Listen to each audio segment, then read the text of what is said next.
গল্পের নাম নুরি মোহব্বত। লেখিকা তাবাস্সুমতা জওয়ারি। পর্ব ৫। একবারের জন্য কি আমি ছেলেটাকে একটু কোলে নিতে পারি? আমার কলিজাটা যে একটুখানি ওকে আদর করতে ছটফট করছে নমি। একটা বার শুধু ছুঁয়ে দেখতে দাও প্লিজ। আজলান নমির দিকে অত্যন্ত আকুল, কাপা কাপা এবং ভীরু চোখে তাকিয়ে হাত দুটো বাড়িয়ে দিল। নমির বুকের ভেতর ধুকপুক করছে, কিন্তু আজলানের আকুলতা দেখেও না বলতে পারছে না। পরিস্থিতির দিকে চিন্তা করলে আয়লান দোষী নয় ঠিকই, কিন্তু মনকে তো বোঝাতে পারছে না। আবার ছেলের জন্য আজলানের কষ্টের কথা চিন্তা করলে মনটা নরম হয়ে যাচ্ছে। এত ভাবনায় বিভ্রান্ত হয়ে সকল চিন্তা একপাশে রেখে আদনানকে আঁকড়ে ধরা হাতের বাঁধন শিথিল করল। নমির হাতের বাঁধন ঢিলে হচ্ছে বুঝতে পেরে আয়লান উঠে এসে আদনানকে আলতো করে পাজাকোলা করে নিজের বুকের সাথে জড়িয়ে ধরল। বাচ্চার নরম শরীরের স্পর্শ পেতেই ভেতরে পুঞ্জীভূত সব কষ্ট যেন এক লহমায় উবে গেল আয়লানের।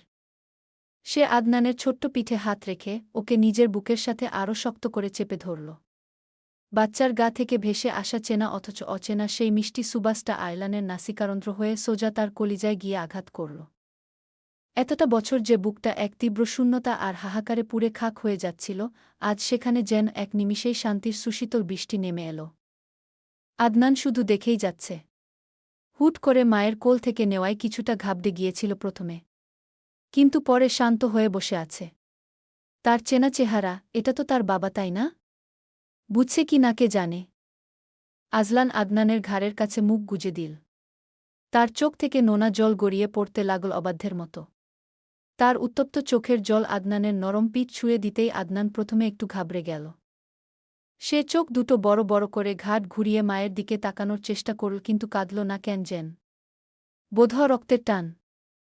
আয়লানের গায়ের চেনা একটা টান, আর এই নিবিড় নিরাপদ আলিঙ্গনে হয়তো তার অপরিচিত লাগেনি, তাই তো নিজের ছোট্ট পুচকে হাত দুটো দিয়ে আয়লানের শার্টের কলারটা শক্ত করে খামচে ধরল। আজলান মুখ তুলে আদনানের সারা মুখে, কপালে, গালে অজস্র চুমু খেতে লাগল। আবার বুকে শক্ত করে জড়িয়ে বিটবিট করল।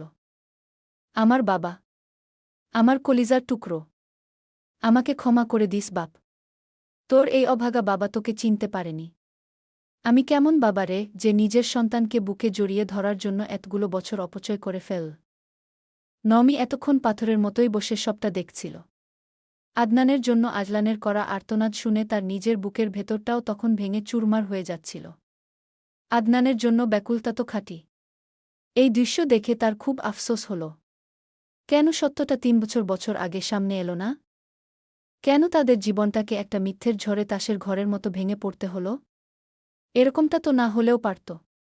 একটা সুখের সংসার তাদেরও হতো। নমি নিজের ঠোঁট দুটো কামড়ে ধরে কান্না আটকানোর চেষ্টা করল। অন্যদিকে মুখ ঘুরিয়ে তাকিয়ে চোখের কোণ মুছে ফেল।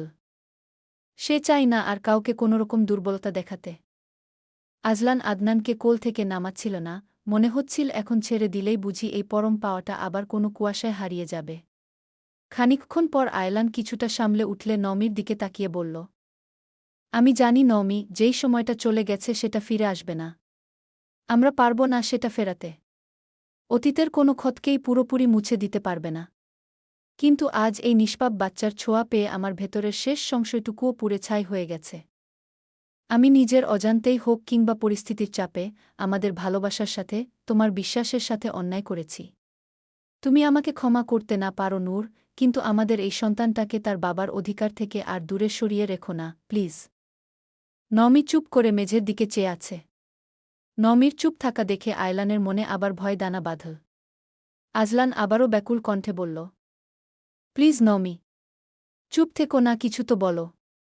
দেখো আমি তো না বুঝে ভুল করেছি। আচ্ছা ধরলাম আমি দোষী, কিন্তু এর শাস্তি হিসেবে আমাকে আদনান থেকে দূরে সরিয়ে দিও না প্লিজ। আমি সহ্য করতে পারব না সেটা আর। এতগুলো বছর পর আমি ওকে প্রথমবার আমার কাছে পেয়েছি। নমি একটা দীর্ঘশ্বাস ফেল। মেঝের দিক থেকে চোখ তুলে সে আজলানের দিকে তাকাল। ঠান্ডা কণ্ঠে বলল, আমি অধিকার কেড়ে নেওয়ার তো কেউ নই। আর আমি অতটা নিষ্ঠুর নই যে একটা বাবার বুক কাছ তার সন্তানকে চিরতরে কেড়ে নেব। আমি আদনানকে আপনার থেকে দূরে সরাব না। নমির মুখে এইটুকু আশ্বাস পেয়ে আয়লানের ফ্যাকাশে মুখে যেন এক চিলতে স্বস্তির আলো ফুটে উঠল। কিন্তু নমি তাকে পুরোপুরি শান্ত হওয়ার সুযোগ দিল না। সে নিজের কণ্ঠস্বর আরও কিছুটা শক্ত করে বলল, তবে আমার একটা শর্ত আছে আয়লান। আপনি ওর বাবা এই সত্য আমি অস্বীকার করছি না। আপনি যখন ইচ্ছে ওর সাথে দেখা করতে পারবেন, ওকে আদর করতে পারবেন কিন্তু সময় নিয়ে নওমি জবাব দিল। কিন্তু আমার ছেলেকে আমার কাছ থেকে আলাদা করে নিজের কাছে নিয়ে যাওয়ার কোনো চেষ্টা আপনি কোনো দিন করতে পারবেন না। এটা নিয়ে কোনো অধিকার দেখাতে পারবেন না। ও আমার কাছেই থাকবে। নওমির এই অটল স্পষ্ট শর্ত শুনে আয়লানের বুকের ভেতরটা ছ্যাঁত করে উঠল। যে সন্তানকে আজ প্রথমবার বুকে জড়িয়ে ধরেছে, তাকে নিজের বাড়িতে নিয়ে যাওয়ার কোনো অধিকার তার থাকবে না, এই বাস্তবতা মেনে নেওয়া একজন বাবার পক্ষে কতটা যন্ত্রণাদায়ক তা কেবল আয়লানই বুঝতে পারছিল। তবুও নিজেকে ভাঙতে দিল না। এতটুকুতেই মন খারাপ করে বা ভেঙে পড়ে সে সবকিছু আবার নষ্ট করতে চায় না। আজলান মনে মনে খুব শক্ত করে একটা সিদ্ধান্ত নিল, সে সর্বোচ্চ দিয়ে চেষ্টা করবে। নওমির এই তার হারানো বিশ্বাস, ভালোবাসা আর আদনানের জন্য সুন্দর একটা জীবন সে নতুন করে বানিয়ে দিবে। ধীরে ধীরে নওমিকে মানাতে হবে। সে নিজেকে নওমির জায়গায় দাঁড় করিয়ে ভাবল, একটা মেয়ে একাকী লড়াই করে যে সন্তানকে নিজের জীবনের একমাত্র অবলম্বন বানিয়েছে, তাকে কেড়ে নেওয়ার কথা ভাবাও তো একটা অপরাধ। সে আদনানের দিকে তাকিয়ে হেসে বলল, তুমি নিশ্চিন্তে থাকো। আমি কোনোদিন আদনানকে তোমার কোল থেকে কেড়ে নেওয়ার বা নিজের কাছে আলাদা করে নিয়ে যাওয়ার মতো নোংরা চিন্তা মনেও আনব না। ও তোমার কাছেই থাকবে, তবে তোমরা দুইজন থাকবে আহিলের সংসারে। নওমি চমকে তাকাল। নওমির প্রতিক্রিয়া দেখে আয়লানের ঠোঁট আরেকটু প্রসারিত হল। একইভাবে বলল, আমি তোমাকে একটা কথা দিয়ে যাচ্ছি নওমি, আয়লান আজওয়াদ আহিল যেমন 4 বছর আগে নিজের জেদ আর রাগের মুখে সব হারিয়েছিল, সেই আজলান আজ থেকে নিজের সর্বোচ্চ ভালোবাসা আর ধৈর্য দিয়ে তোমাদের আবার নিজের করে পাওয়ার লড়াই শুরু করবে। তুমি আমার সাথে আজ সহজ হতে পারছ না, অতীত ভুলতে পারছ না, সেটা খুবই স্বাভাবিক। তবে আমি হাল ছাড়ব না। আমি অপেক্ষা করব নূর। ততদিন পর্যন্ত, যতদিন না তুমি নিজে থেকে মনে করো যে তোমার এই আহিল সত্যি তোমাকে ভালোবাসে। এক নওমি ছাড়া এই আহিল অন্য কারো নয়। আহিলের মুখে নূর নামটা শুনে অদ্ভুতভাবে শিহরিত হল নওমির মন। আহিল বিয়ের পর প্রায় আদর করে এই নামে ডাকত। কেউ যত্ন করে তাকে নূর বলে ডাকত না, কখনোই শুধুমাত্র আহিল ছাড়া। প্রায় সময় বলত, তুমি আমার নূর, আমার জীবনের নূর। নূর ই মহব্বত হো গেয়া। তখন কথাগুলো শুনে নওমির মন পুলকিত হতো, দোল খেলে যেত পুরো মনে। শান্ত নিঝুম রাতে আহিল যখন সমস্ত ক্লান্তি ভুলে নওমিকে নিজের বাহুডোরে জড়াত, তখন বড্ড আদর মাখা গলায় খুব মায়া নিয়ে এই একটা নামই উচ্চারণ করত, নূর গু। নওমি চোখজোড়া বন্ধ করে 1 সেকেন্ডের জন্য সেই অতীতে হারিয়ে গেল। কিন্তু পরক্ষণেই বর্তমানের ধাক্কায় নিজেকে সামলে নিল। আজলান থেকে চোখ সরিয়ে নিজের মনকে শক্ত করার চেষ্টা করল। একটা ডাকে এত কিছু এত সহজে মুছে গেলে তো হয় না। আজলান নওমির মনের এই দোলাচলটুকু স্পষ্ট বুঝতে পারল। সে আদনানের নরম গালে আলতো করে নিজের তর্জনীটা ছুঁয়ে আরেকটু মন ভরে দেখে গালে চুমু খেয়ে নওমির কোলে বসিয়ে দিল। তারপর ঝুঁকে ওর চোখে তাকিয়ে বলল, আসছি বাবা। আবার আসব তোমায় দেখতে। কেমন? আদনান কোনো কথা বলল না, শুধু অবুঝের মতো গোল গোল চোখে আয়লানের দিকে তাকিয়ে রইল। আজলান হেসে সোজা হয়ে দাঁড়িয়ে আরও একবার নওমির মুখের দিকে তাকাল। ছোট্ট করে আসছি কি বলে পা বাড়ালে 2 কদম হেঁটে আবার পিছু ফিরল সে। নওমি প্রশ্নবিদ্ধ চোখে তাকাল। আজলান নিচু স্বরে বলল, আম্মুকে নিয়ে আসব। খুব খুশি হবে আদনান আর তোমাকে দেখলে। আব্বু খুব আফসোস করেছিল তোমার জন্য। শ্বশুর শাশুড়ির কথা মনে পড়তেই মনে কালো মেঘ জমল নওমির। মানুষগুলো ওকে কত ভালোবাসত, কিন্তু সে তাদের কিছু না জানিয়েই চলে এল। সে আজলানের দিকে তাকিয়ে মাথা নেড়ে বলল, জিবি, আব্বুকেও আনিয়েন। আজলান খানিক মলিন হাসল। দীর্ঘশ্বাস ফেলে বলল, আব্বু আসতে পারবে না। কেন? চটপট উত্তর নওমির। সে ভাবল বোধহয় রেগে আছে তার উপর। আয়লান উত্তর দিল, আব্বু দুনিয়া ত্যাগ করেছেন 1.5 বছর হতে চলল। নওমির দুনিয়া যেন থমকে গেল। ঠিক শুনল কি? নিজের কানকে বিশ্বাস করতে পারছিল না সে। শরীরটা কেমন যেন অসাড় ঠেকতে লাগল। যে মানুষটা তাকে নিজের মেয়ের মতো আগলে রেখেছিলেন, পরম মমতায় মাথায় হাত বুলিয়ে দিতেন, সেই মানুষটা দুনিয়াতে নেই। বছর পার হয়ে গেল। সে কিচ্ছু জানতে পারল না। নিজের বাবাও মায়ের মৃত্যুর পর ওকে এতটা ভালোবাসেনি যতটা আজলানের বাবা বেসেছে। নওমির চোখ ঝাপসা হয়ে এল। তার শাশুড়ি একটু আত্মশাসন করলেও শ্বশুর সবসময় তাকে আদরে রাখত। তিনি বলতেন তার মেয়ে না থাকার আফসোস আর নেই। তিনি তো সবসময় নমির ঢাল হয়ে দাঁড়িয়ে থাকতেন। আজলান কোনো কারণে রেগে গেলে তিনিই তো শাসন করে আয়লানকে থামাতেন। আর সেই মানুষটা এত বড় একটা কষ্ট বুকে চেপে ছেলের ভাঙা সংসারের হাহাকার দেখতে দেখতেই একদিন চুপচাপ চলে গেলেন। নমির নিজেকে খুব বেশি অপরাধী মনে হল এই পর্যায়ে। বুকের ভেতর একটা ব্যথা টের পেল সে। চোখ বেয়ে টপটপ করে জল গড়িয়ে পড়ল। এত বড় একটা খবর কাপা কাপা গলায় বলতে গিয়েও কণ্ঠস্বর কান্নায় বুঝে এল। আজলানের নিজের চোখ দুটোও তখন ছলছল করে উঠেছে। সে একটা দীর্ঘশ্বাস ফেলে মেঝের দিকে তাকিয়ে অত্যন্ত ভারী গলায় বলল, আব্বু স্ট্রোক করেছিল। মাস খানিক বিছানায় পড়েছিল। তোমার কথা প্রায় বলতো। তুমি চলে আসার পর আমি যখন তাদের এত কিছু বললাম আব্বু কিছুতেই বিশ্বাস করল না তুমি এটা করতে পারো। শেষ কয়েকদিন যখন বিছানায় পড়েছিল তখন পর্যন্ত বলতো, আমার মাটাকে এনে দে আহিল, আমি জানি আমার মা এরকম কোনো ভুল করতে পারে না। নমি আর নিজেকে সামলাতে পারল না। ফুপিয়ে কেঁদে উঠল সে। আজলানের এক একটা কথা নমির বুকে তীরের মতো বিঁধতে লাগল। তীব্র অপরাধবোধ আর শোকে তার বুকটা ফেটে যেতে চাইল।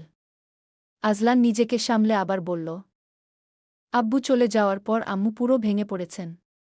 সারাদিন জায়নামাজে বসে থাকতেন, সাথে আমার জীবন, আমাকে নিয়ে চিন্তা তো আছেই। আজ স্বামীয়ার ওই জঘন্য সত্যটা জানার পর আমার যতটা না কষ্ট হচ্ছে তার চেয়ে 1000 গুণ বেশি আফসোস হচ্ছে এই ভেবে যে আব্বু আজ বেঁচে থাকলে ওনার কলিজার টুকরো দাদুভাইকে দেখে কত না খুশি হতেন। কিন্তু আফসোস তিনি জানতেই পারলেন না। ঘরের ভেতরের পরিবেশটা এক মুহূর্তে থমথমে পরিবেশ থেকে পরিবর্তিত হয়ে এক ভারী শোকের চাদরে ঢাকা পড়ে গেল। আদনান মায়ের কান্না দেখে নমির দিকে অবুঝের মতো পুচকে হাত দিয়ে নমির গালের জল মুছে দেওয়ার চেষ্টা করল। আধো আধো গলায় বলল, কানু কেনু মা আলমা। নমি উত্তর দিল না। মুখ চেপে কান্না আটকানোর চেষ্টা করল। আজ তার মনে হচ্ছে স্বামীয়ার অন্যায় শুধু তার আর আয়লানের সম্পর্কটাকেই খুন করেনি, একটা জলজ্যান্ত হাসিখুশি পরিবারকে তছঞ্চ করে দিয়েছে, কেড়ে নিয়েছে একজন স্নেহের ছায়া দেওয়া অভিভাবককে। কি ব্যাপার ডক্টর আয়লান, আজ হঠাৎ আমার ডাক পড়ল আপনার কেবিনে? তাও আবার আপনিই ডাকলেন। অষ্টম আশ্চর্য। আহিলের কেবিনে ঢুকতে ঢুকতে বলল স্বামীয়া। আজ সকালেই এসে শুনেছে ডিউটি শেষেই যেন আজলানের কেবিনে যেন যায়। আজলান তাকে ডেকেছে। স্বামীয়া অবাক হলেও অবাককে পাত্তা না দিয়ে মনে মনে খুশি হল।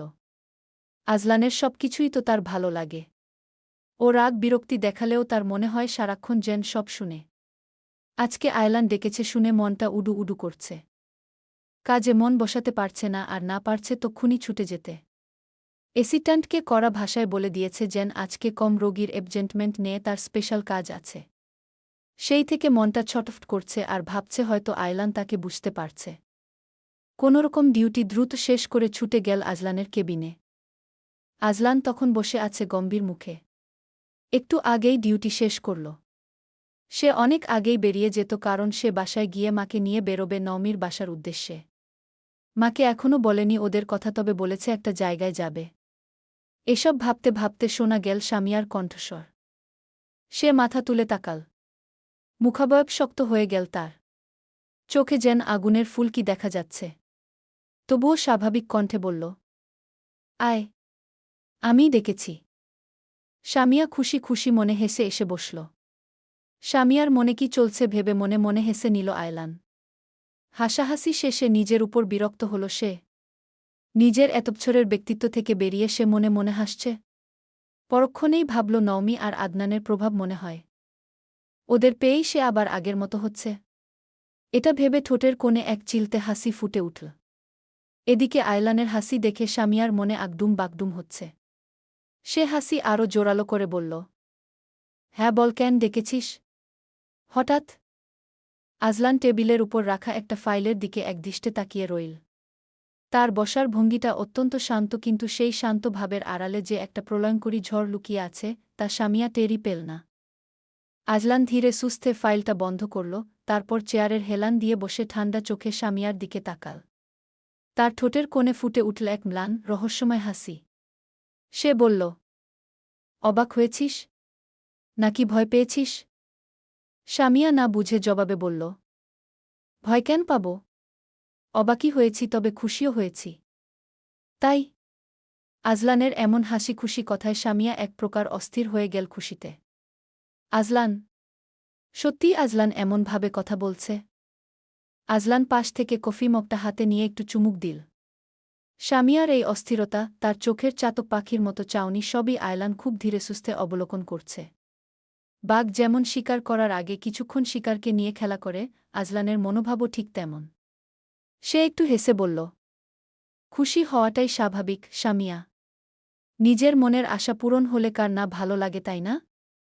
সামিয়া মনের ইচ্ছে বলতে কি বুঝল কে জানে, সে আরও বেশি উৎফুল্ল হয়ে গেল। আহিল খোলামেলা বলতো, কি বলছিস? আমি বুঝতে পারছি না।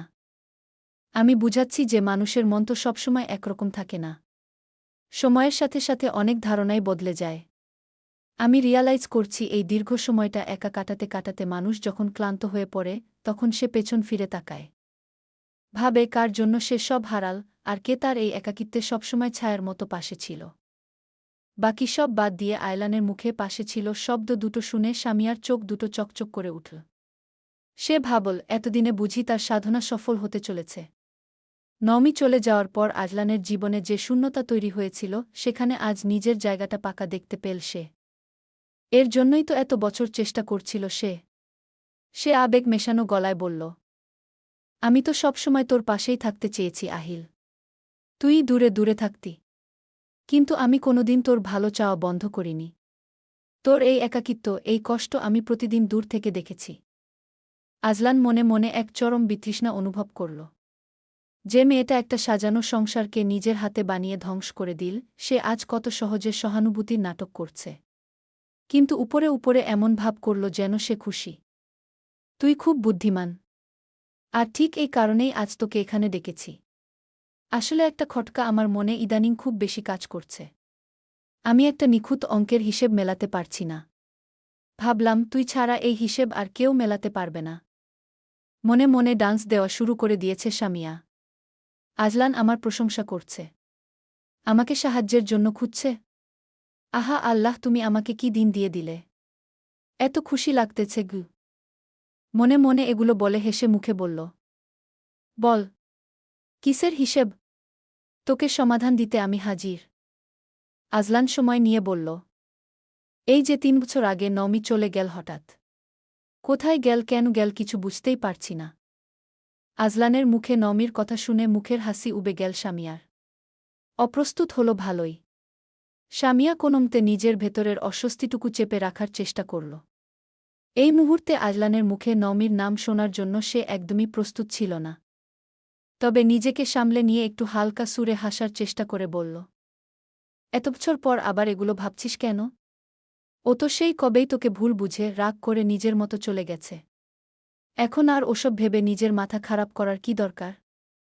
মাথা খারাপ করছি না। কাল একটা ফাইল দেখতে গিয়ে মনে আসলো ওর কথা। নওমি মেয়েটা ছিল সহজ সরল। ওর হুট করে চলে যাওয়ার কথা মাথায় আসলো কিভাবে? এত বছর পর এসব কথা কেন তুলছিস বলতো আহিল? কারণ মনে হচ্ছে নওমির মতো মেয়েকে আড়াল থেকে উস্কে দিয়ে চলে যেতে কেউ সাহায্য করেছে। আজলানের এই ঠান্ডা মাথার অনুমান শুনে সামিয়ার বুকের ভেতরটা যেন একটা বর্ষর ধাক্কা খেল।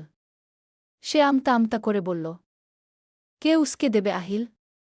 তুই তো জানিস ও কতটা একগুঁয়ে আর জেদি ছিল। আর যে নিজে চাই ওকে কারো উস্কে দেওয়া লাগে না, বুঝেছিস? আমি কারো ওপর দোষ চাপাচ্ছি না সামিয়া, আমি জাস্ট লজিক্যালি ভাবছি।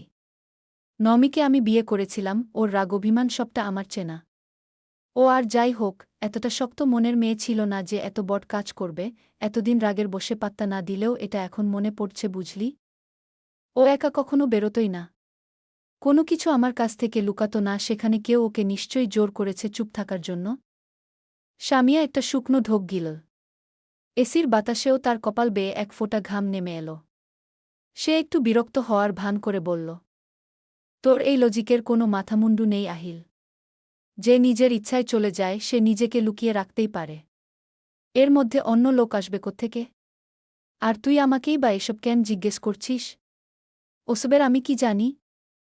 আর ও তোকে কিছু লুকাতো না বললি যে ও না লুকোলে অন্য কারো সাথে চলে যেত নাকি? তোর ঘাড়ের উপর বসে অন্যের সাথে? আর বলতে পারল না তার আগেই টেবিলে উচ্চ শব্দে কড়াঘাত পড়ল। সামিয়া চমকে উঠল। মুখের বাকি কথাটুকু গলার কাছেই আটকে রইল। আজলান চেয়ার ছেড়ে ধীর পায়ে সোজা হয়ে দাঁড়াল। এতক্ষণ তার মুখে যে ম্লান, কৃত্রিম হাসিটা ছিল তা এক নিমেষে কর্পূরের মতো উড়ে গেছে। সেখানে এখন ভর করেছে এক ভয়ঙ্কর, থমথমে অন্ধকার। চোখ দুটো কুঁচকে সে স্বামীয়ার দিকে তাকাল। সেই দৃষ্টি এতই প্রখর আর বিষাক্ত যে স্বামীয়ার মনে হল আয়লান চোখ গিয়ে আগুনে ঝলসে দিবে। সে আঙুল তুলে হিসিয়ে বলল, মুখ সামলে স্বামীয়া। তোর ওই নোংরা জিভ দিয়ে নমির নামে আর একটা শব্দ উচ্চারণ করবি না। ও কি করতে পারত আর কি পারত না, তা আমার চেয়ে ভালো এ দুনিয়ায় কেউ জানে না। আর তুই বলছিস যে আমি বলছি ও লুকাতে পারত না? এটা ভুল। হ্যাঁ, পারত না। কারণ ও তোর মতো এতটা সস্তা, নোংরা আর নীচ মানসিকতার মেয়ে ছিল না। স্বামীয়া এবার পুরোপুরি ভরকে গেল। সে কাঁপা কাঁপা গলায় নিজেকে ডিফেন্ড করার চেষ্টা করে বলল, আহিল, তুই ভুল বুঝছিস। আমি জাস্ট বলছিলাম যে ও যদি তোকে ভালোই বাসত তবে ওভাবে চলে গেল কেন? তুই কেন আমাকে দোষ দিচ্ছিস? আমি কি করেছি? আহিল তাচ্ছিলের সাথে বলল, তুই কি করেছিস আমায় জিজ্ঞেস করছিস? তুই নাটক করছিস আমার সাথে? এইটুকু বলে থামল সে। আবার বলতে শুরু করল। তার ভেতরের পুঞ্জীভূত সব রাগ আর ঘৃণা যেন এক একটা শব্দের মাধ্যমে ঠিকরে বেরোচ্ছিল। আমি তো তোকে এখনো দোষ দিইনি স্বামীয়া। আমি তো জাস্ট একটা সাধারণ হিসেব মেলাচ্ছিলাম। কিন্তু চোরের মন যে সবসময় পুলিশ পুলিশ করে তা তুই নিজের মুখে তোর কথা দিয়ে প্রমাণ করে দিলি। আমি কি একবারও বলেছি নওমি অন্য কারো সাথে গেছে? তাহলে তুই জানিস কিভাবে? আমি বলেছি ওকে কেউ উস্কে দিয়েছে, কেউ ওকে চুপ থাকতে বাধ্য করেছে। কিন্তু তুই নিজে থেকেই নওমির চরিত্রের উপর কাদা ছেটাতে শুরু করলি কেন বলতো? যা তোকে বলা হয়নি শেষব তুই কিভাবে নিজে নিজে সঠিক বলে ফেললি? কারণ ঠিক ৩ বছর আগে এই নোংরা নাটকটা তুই নিজেই সাজিয়েছিলি। স্বামীয়ার মাথায় এখন বাজ পড়ল। তার হাত পা কাঁপতে শুরু করেছে, কপাল বেয়ে ঘামের ফোঁটা পড়ছে। গলা শুকিয়ে এসেছে। এসব এসব তুই বানিয়ে বলছিস আহিল? তোর মাথা খারাপ হয়ে গেছে। আমি কেন এসব করতে যাব? আমি তোর ফ্রেন্ড। ফ্রেন্ড? আজলান একটা তাচ্ছিলের হাসি হাসল। ফ্রেন্ডের মুখোশ পরে তুই আমার পিঠে ছুরি মেরেছিস স্বামীয়া। আমার একটা হাসি খুশি সংসার তুই জ্বালিয়ে পুড়িয়ে ছারখার করে দিলি। তুই ভেবেছিলি তুই নমিকে ভুল বুঝিয়ে ঘর থেকে তাড়িয়ে দিবি আর আমি সারা জীবন অন্ধ হয়ে থাকব। কিছু জানতে পারব না? তুই জানতিস না পাপের ঘোড়া একদিন না একদিন পূর্ণ হয়। থেমে আবার বলল, তবে তুই একদিকে সফল। আমাদের মধ্যকার সম্পর্ককে খুন করতে সফল। আমার মনে নওমির আর নওমির মনে আমার সম্পর্কে বিষিয়ে দেওয়ায় তুই সফল। আমাদের জীবন থেকে ৩টা বছর কেড়ে নিয়ে নরক বানিয়ে ফেলায় তুই সফল। স্বামীয়া কিছু বলার আগেই দরজা খুলে গেল। সেদিকে তাকিয়ে দেখল তুহি দাঁড়িয়ে আছে। স্বামীয়া বুঝল না নওমি এখানে কেন। আহিল হেসে বলল, বোস স্বামীয়া, আজকে তোকে স্পেশাল ট্রিটমেন্ট জান্নাত দিবে। মা? মানে? তুহি এগিয়ে এসে বলল, আমার বোনের সাথে যা করেছেন তার জন্য আপনার পাওনা আছে না?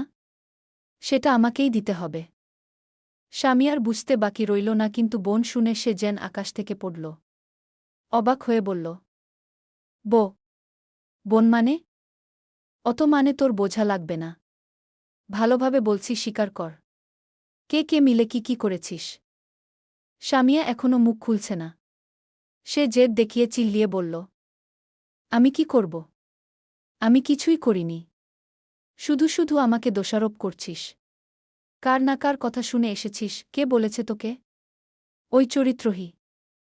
বলার আগে মনে হল গালের ডান পাশটা বোধহয় ছিঁড়েই গেল। মাথা ঘুরে উঠল। ঝাপসা চোখে তাকাতেই দেখল তুহি অগ্নিদৃষ্টিতে তাকিয়ে আছে।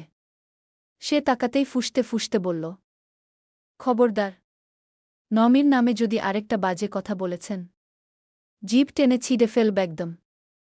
স্বামীয়া অবাক না হয়ে পারল না। একটা টেকনোলজিস্ট তার মতো ডক্টরকে থাপ্পড় মেরেছে। সে রাগে গজগজ করতে করতে চিল্লিয়ে উঠতে গেল। তুমি? আহিল গর্জে উঠল। চুপ! আর একটা কথা বললে ব্যাপারটা ভালো হবে না স্বামীয়া। এখন তো তুহি মারল। তুই মেয়ে বলে আমি ছাড় দিয়েছি কিন্তু এখন আরেকটা বাজে কথা বললে আমি ছেড়ে দেব না আর সেটা তুহির মতো এত নরম হবে না। বুঝতেই পারছিস? ভালোই ভালোই মুখ খোল। আমাকে রাগাস না। আহিলের বাঘের মতো গর্জনে সামিয়া বিড়ালের মতো চুপসে গেল। আর কিছু বলতে পারল না। তুহি মেরেই মাথাটা ভন ভন করে উঠেছে, সেখানে আহিল মারলে তো। ফটাফট মুখ খোল।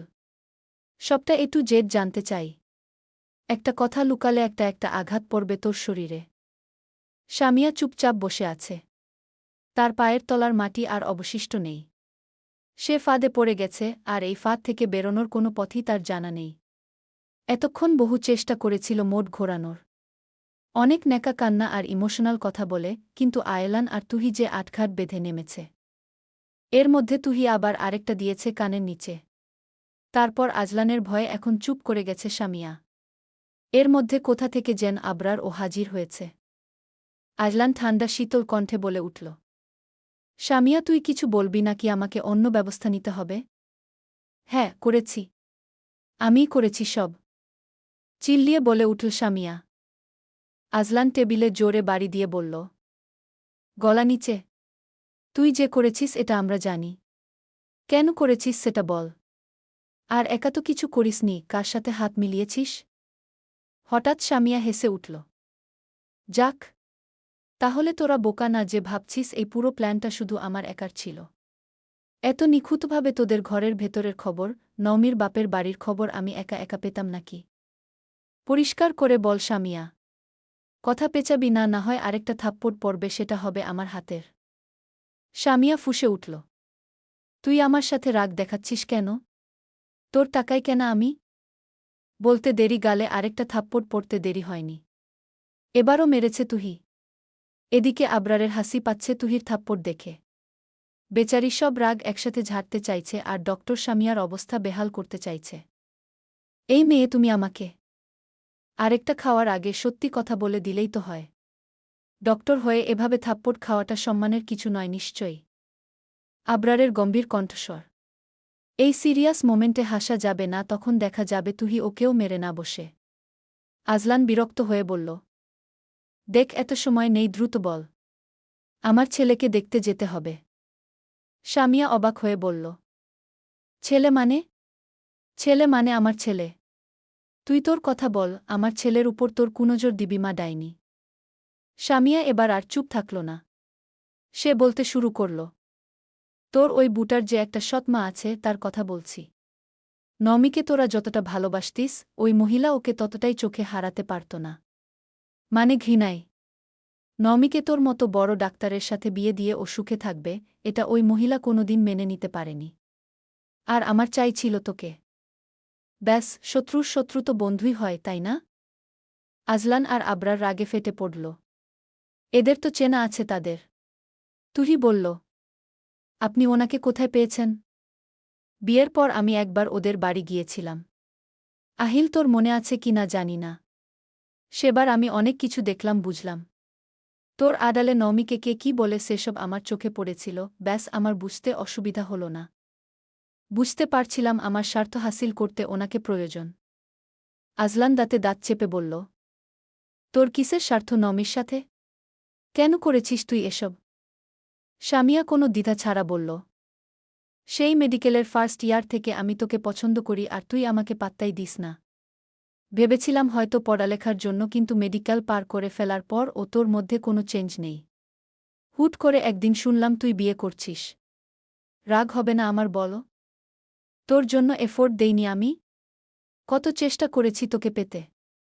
আর তুই কি না সাধারণ একটা মেয়েকে বিয়ে করে নিয়ে আসলি, যার পুরো জীবনটাই সাধারণ। স্মার্টনেস বলতে কিছু নেই তার মধ্যে, আর না হায়ার এডুকেটেড। একদম আন। এই পর্যায়ে আজলান থামিয়ে দিল ওকে। আঙুল তুলে বলল, যেইটুকু বলেছিস ওইটুকুতেই থেমে যা। আর আগানোর চেষ্টা করিস না। আজলানের চাহনি দেখে আর বলার সাহস পেল না। কথাগুলো জোর করে গিলে নিল। আজলান কঠিন কণ্ঠে বলল, নমি সাধারণ নাকি অসাধারণ, উচ্চশিক্ষিত নাকি স্মার্ট, সেটা জাজ করার তুই কে সামিয়া? ও আমার স্ত্রী ছিল, এখন আমার সন্তানের মা। আর তুই? তুই তো স্রেফ একটা লোভী, ঈর্ষাপরায়ণ নারী। নিজের স্বার্থের জন্য একটা মেয়ের জীবন ধ্বংস করতে গিয়ে তুই আজ ডক্টর থেকে একটা সস্তা ক্রিমিনাল হয়ে গেছিস। তোর এই তথাকথিত কি স্মার্টনেস কু আর হাই এডুকেশন আজ তোকে কোথায় নামিয়েছে দেখতে পাচ্ছিস? সামিয়া চোখ নিচু করে বসে রইল। আবরার বলে উঠল, আমার আগেই সন্দেহ হয়েছিল ওই মহিলাকে। তার মানে আপনি আর ওই ডাইনি মহিলা মিলে দিনের পর দিন নমিকে মেন্টালি টর্চার করেছেন? আপনারাই ওর মাথায় বিষ ঢুকিয়েছেন যে আয়লান আপনাকে ভালোবাসে আর নমি এ সংসারে একটা বোঝা? আপনারই ওকে বাড়ি ছাড়তে বাধ্য করেছেন? সামিয়া নিচু স্বরে বলল, আমি শুধু এখানে নমিকে বলতাম। আর আমি এখান থেকে শুধু বলতাম কখন আননোন নম্বর থেকে কল দিয়ে আহিলের কান ভাঙাতে হবে বা মেসেজ করতে হবে সেটা, বাকিটা ওই মহিলা করত। আহিল আর আমার ছবি বানানো এসব ওর মায়ের কোনো এক ভাইয়ের কাজ। এমনকি যেদিন শপিং মলে নমিকে আহিল দেখেছিল সেটাও ওদের প্ল্যান্ড। আমি এসব জানতাম না। পরে আমায় বলেছে। আর ডায়েরি এবং চিঠি? আজলান আগ্রহ নিয়ে বলল, চিঠি না হয় তুই রেখেছিস, কিন্তু ডায়েরিতে নমির হাতের লেখা কিভাবে লিখেছিস? সামিয়া একটা দীর্ঘশ্বাস ফেল। এতক্ষণে তার গলার তেজ পুরোপুরি দমে গেছে। ধরা যখন পড়েই গেছে তখন আর লুকিয়ে কোনো লাভ নেই। লেখিকার আসল পেজ তার নাম দিয়ে দিয়ে গল্প না পড়ে ওখানে পড়ুন। লুকালে তারই ক্ষতি, এটা ভেবেই সামিয়া নিচু আর জড়তাহীন গলায় বলল, ডায়েরিটার পুরো আইডিয়াটাই ছিল ওই মহিলার। নমির হাতের লেখা নকল করা আমার পক্ষে কোনোভাবেই সম্ভব ছিল না। কিন্তু ওই মহিলা তো বছরের পর বছর ধরে নমিকে খুব কাছ থেকে দেখেছে। নমির ইন্টারমিডিয়েটের কিছু পুরনো খাতা ছিল ওই বাড়িতে, এসব ওই মহিলার বেশ ভালো করেই জানা ছিল। ওখান থেকেই নমির কিছু পুরনো লেখার পাতা ও ছিঁড়ে রেখেছিল। আজলান তীক্ষ্ণ চোখে তাকিয়ে রইল। সামিয়া আবার বলতে লাগল, সেই ছেঁড়া পাতা সে আমার কাছে পাঠায়। গ্রামে তো আর গ্রাফোলজিস্ট, হাতের লেখা বিশেষজ্ঞ পাবে না তাই। আর এই একটু থেমে গেল। সকলের দিকে চোখ বুলিয়ে বলল, এই গ্রাফোলজিস্টের প্ল্যানটা আমারই ছিল। বলেই গালে হাত দিয়ে দিল। এটা দেখে আবরার না হেসে পারল না। পরক্ষণেই সিরিয়াস হয়ে দাঁড়াল। সামিয়া গালে হাত দিয়ে এক মুহূর্ত চুপ করে রইল, যেন নিশ্চিত হতে চাইল তুহি আবার হাত চালায় কিনা। তুহি অবশ্য এবার মারল না, তবে তার চোখমুখের ঘৃণা আর তাচ্ছিল্য যেন সে সামিয়াকে জীবন্ত পুড়িয়ে মারবে। সামিয়া একটা শুকনো ধোক গিলে বাকিটুকু বলতে শুরু করল, আমি ঢাকার একটা চেনা গ্রাফোলজিস্টকে দিয়ে নমির ওই পুরনো খাতার লেখার স্টাইলটা হুবহু কপি করাই। দিনের পর দিন প্র্যাকটিস করিয়ে একটা পুরো ডায়েরি রেডি করা হয়, যেখানে এমনভাবে কথাবার্তা সাজানো ছিল যেন মনে হয় নমি তোকে কোনোদিন ভালোই বাসেনি। আর চিঠির কথা যেটা বলছিস, তুই যেদিন ইমার্জেন্সি ওটিতে ব্যস্ত ছিলি, আমি তোর কেবিনে এসে তোর জ্যাকেটের পকেট থেকে চাবির গোছাটা সরাই। তারপর ডায়েরি আর বানানো চিঠিগুলো তোর ঘরের আলমারিতে সেট করে দিয়ে আসি। এই সবটাই ওই মহিলার কথামতো হয়েছে। ওই বাড়ি থেকে নমির আড়ালে তার নামে জিনিসপত্র রাখা আর তোকে ফোন করে উস্কে দেওয়ার কাজটা ওই সামলেছে। নমি বোকা মেয়ে, এত কিছু ধরতে পারেনি। সামিয়ার মুখে এই ঠান্ডা মাথার নিখুঁত ব্লুপ্রিন্ট শুনে সকলের রাগে মুখ লাল হয়ে উঠল। আজলান বলল, একটা মানুষ এতটা নিচে নামতে পারে? তাও কি না একটা মানুষের সংসার ভাঙার জন্য? তোর একটুও বুক কাঁপল না? নিজের ফোন হাতে নিতে নিতে বলল, ইউনো, আমার হাত নিষ্পিস করছে, কিন্তু আমি বাইরের মেয়ে মানুষ ছুঁই না, আর সেখানে তোর মতো নোংরা নর্দমা তো একদমই না। না হলে তুই ছেলে হলে আজ তোর সুস্থ অবস্থা থাকত না। আজলান টেবিলের উপর রাখা ফাইলটা সজোরে একপাশে ছুঁড়ে ফেলে সোজা সামিয়ার সামনে এসে দাঁড়াল। দাঁতে দাঁত পিষে বলল, ডক্টর সামিয়া, তুই ভেবেছিলি এই সাদা অ্যাপ্রন তোকে সারা জীবন আড়াল করে রাখবে? তোদের এই পাপের শাস্তি আজ তোদের পেতেই হবে। এই যে ডাক্তারি পেশা নিয়ে তোর এত দেমাগ, এত অহংকার, আজ এই মুহূর্ত থেকে তোর সেই পরিচয়ের সমাপ্তি ঘটল। তুই আর কোনোদিন এই পেশায় থেকে কোনো মানুষের সেবা করার যোগ্যতাই রাখিস না। সামিয়া অবাক হয়ে গেল। কি বলছে এসব? আজলান শুধু একটা ফোন কলে কিসব বলল, তারপর ওকে বলল বের হয়ে যেতে। ও আগেই সব রেডি করে রেখেছিল। প্রমাণসহ সবটা এখন পৌঁছে গেছে ওখানে। সামিয়া অবাক কণ্ঠে বলল, কি বলছিস তুই? কি করেছিস? আজলান বাঁকা হেসে বলল, যা যা, নোটিশ চলে আসবে তখন জানবি। তবে এইটুকু জেনে রাখ, তোর এতক্ষণ ধরে স্বীকার করা সবটা বিএমডিসিতে পৌঁছে গিয়েছে। তোর ক্যারিয়ার আজ এখানেই আমার কেবিনে আমার হাতেই শেষ। আজলান নিজের ফোন আর গাড়ির চাবি নিয়ে কেবিনের বাইরে পা বাড়াল। সামিয়া পেছন থেকে চিৎকার করে উঠল, আহিল, কি করেছিস তুই এটা? এটা করতে পারিস না তুই। আজলান হেঁটে চলে গেল আর সামিয়ার চিৎকার বিলীন হয়ে গেল। গাড়িতে বসে মাথা ঝাঁকিয়ে সব ঝেড়ে ফেলার চেষ্টা চালাল। এখন সে ঠান্ডা মাথায় আদনানকে দেখতে যেতে চাই। সেই কাল রাতে দেখেছিল। এখনই বুকটা পুড়ছে, অথচ 3টা বছর সে জানতেই পারেনি তার একটা ফুটফুটে ছেলে আছে। জানলে কি হতো? থাকতে পারত 3টা বছর দূরে? কখনোই না। দরকার পড়লে নমির পা ধরে ক্ষমা চেয়ে নিয়ে আসত ওদের নিজের কাছে। এখনও সে যত দ্রুত সম্ভব ওদের নিয়ে আসার চেষ্টা করবে। নমি আর আদনানের খবর জানার পর ওদের ছেড়ে থাকতেই ইচ্ছা হয় না।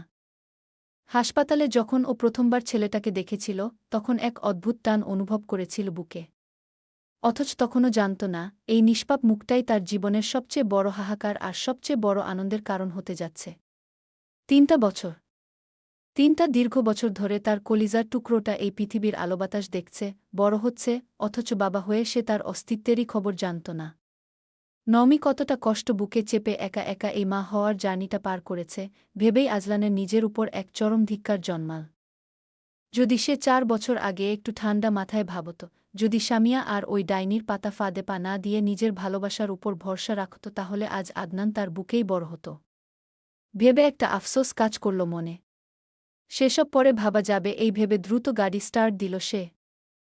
ফোন বের করে কল দিয়ে বলল, আম্মু রেডি থাকো, আমি 5 মিনিটে আসছি। তোমাকে নিয়েই বেরোব। গল্পটা কেমন লাগলো অবশ্যই জানিয়ে যাবেন আর কমেন্ট করে যাবেন।